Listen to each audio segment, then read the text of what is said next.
So, hello mga kabisi mind. So may binuksan tayo na isang panel board na plug-in type na circuit breaker. So may tatlong breaker nasa loob. So meron pa rin na tatlong bakante dyan. So ang circuit breaker na ito may main at saka dalawang branches sa ilaw at saka power. So ngayon, may nag-comment sa ating video kung saan dapat ilagay yung main circuit breaker.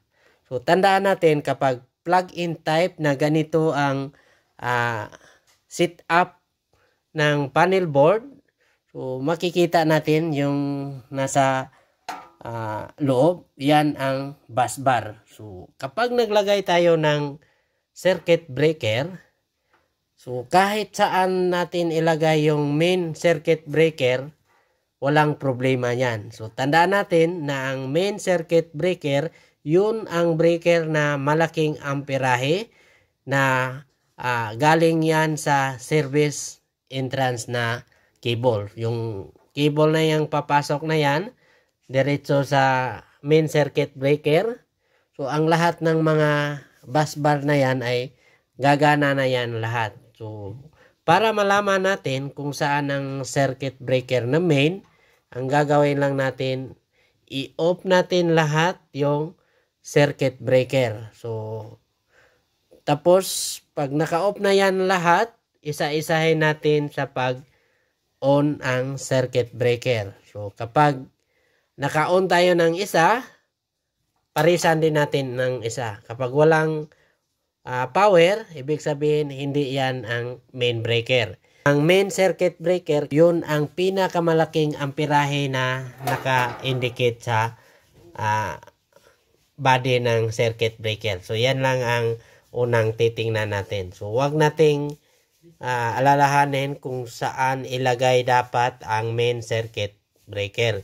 Pero mas maganda, dito natin ilagay sa unang slot ng panel or sa bus bar para yung susunod, yun na yung mga branch breaker. Pero depende yan sa cable entry. So may dalawang klase ng cable entry papunta sa panel, yung top entry at saka bottom entry. Kapag bottom entry naman, so kailangan or mas maganda yung main circuit breaker natin, dito natin sa ibaba ilagay ang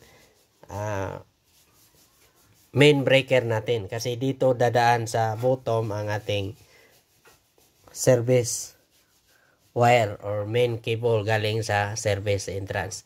So kapag top entry naman, so mas maganda din na sa taas natin ilagay yung main circuit breaker. Kung may idea din kayo sa mga electrical, lalo na sa pag-install ng panel at saka termination doon sa cable na mga breaker sa panel, paki-share naman sa comment section para makatulong naman tayo sa mga baguhan na wala pang idea sa electrical. Okay? Bye-bye mga kabisi mind.